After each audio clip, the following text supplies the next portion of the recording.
بسم اللہ الرحمن الرحیم۔ السلام علیکم ورحمۃ اللہ وبرکاتہ۔ العلم نور۔ العلم نور کے آج پہلے ایپیسوڈ میں ہم علم کی حقیقت اور اس کے جامع تصور کے بارے میں جانیں گے۔ علم کیا ہے؟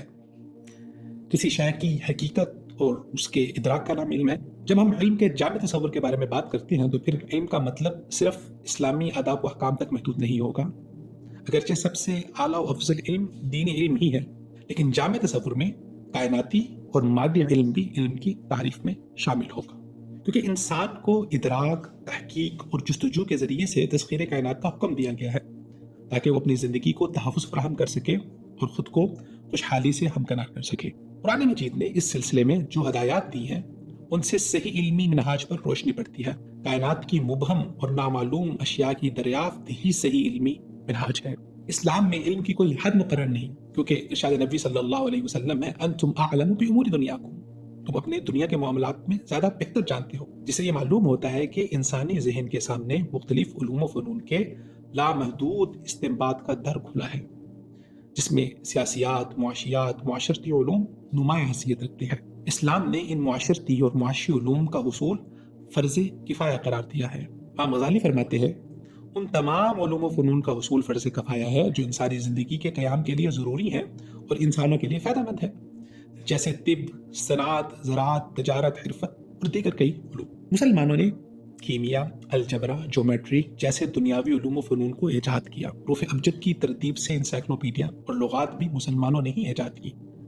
مسلمانوں نے اٹلس بھی ایجاد کی۔ فن ترجمہ کو بھی مسلمانوں نے فروغ دیا اور نئی بلندیوں تک بھی پہنچایا۔ فن ورقات یعنی کہ کتابوں کی نقل نویسی یا کتابوں کی پرنٹنگ، یہ بھی مسلمانوں نے ہی ایجاد کی اور اس کو بھی اوج کمال تک پہنچایا۔ 12ویں صدی عیسوی تک مسلمانوں کی شرح خواندگی 100% رہی، جبکہ اس دور میں یورپ میں عدم خواندگی کی شرح 95% سے بھی زائد تھی۔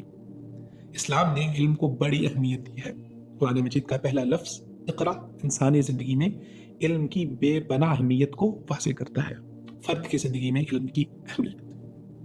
تعلیم یافتہ فرد کے افکار و نظریات میں تبدیلی آتی ہے، یوں بالآخر وہ معاملات کے مثبت اور روشن پہلو دیکھنے کے قابل ہو جاتا ہے۔ علم سے زندگی کے اہداف و مقاصد متعین کرنے میں مدد ملتی ہے۔ آئنسٹائن کے مطابق اگر خوش رہنا چاہتے ہو تو زندگی کو اشخاص کی بجائے اہداف و مقاصد کے ساتھ جوڑیے۔ علم سے فرد کی سماجی حیثیت میں بہتری آتی ہے، علم کی بدولت اسے قدر کی نگاہ سے دیکھا جاتا ہے۔ علم سے فرد کے سماجی کردار میں بہتری آتی ہے، وہ سماج کے مسائل پر بات کرنے کے قابل ہو جاتا ہے اور پھر اس کی بات سنی بھی جاتی ہے۔ معاشرے کے لیے علم کی اہمیت۔ علم سے انسانی تہذیبیں ترقی سے ہمکنار ہوتی ہیں۔ علم سے ایسی نسلیں تیار ہوتی ہیں جو ملکوں کا بوجھ اپنے کندھوں پر اٹھاتی ہیں۔ علم کی بدولت افراد معاشرہ کا معیار زندگی بلند ہوتا ہے اور علم کی بدولت ہی ملکوں میں معاشی استحکام آتا ہے۔ اسلام نے علم کے ذریعے سے انسان کو ترقی سے ہمکنار کیا ہے۔ سائنس نے جو کچھ ثابت کیا ہے، اسلام نے اس کے خلاف کوئی معاندانہ رویہ اختیار نہیں کیا، اور اسلامی ریاست پر اس مصالحانہ رویے کے دور رس اثرات مرتب ہوئے۔ زندگی کے مختلف شعبوں میں وہ علمی انقلاب برپا ہوا جس کی نظیر انسانی تاریخ میں نہیں ملتی۔ بہت بڑا تہذیبی ارتقاء مسلمان اہل علم کے ہاتھوں انجام پایا۔ اسلام کا علمی ورثہ ایک غیر معمولی سرمایہ علم ہے اور جدید دنیا اس سرمایہ علم کی احسان مند ہے۔ کیمیا میں جابر بن حیان نے غیر معمولی خدمات انجام دی۔ ریاضی میں محمد بن موسیٰ خوارزمی سب سے بڑا مسلمان سائنسدان تھا، جس سے ریاضی کے سائنسدانوں کا ایک نیا سلسلہ شروع ہوا۔ یورپی جامعات میں 16ویں صدی عیسوی تک خوارزمی کی کتابیں پڑھائی جاتی رہیں۔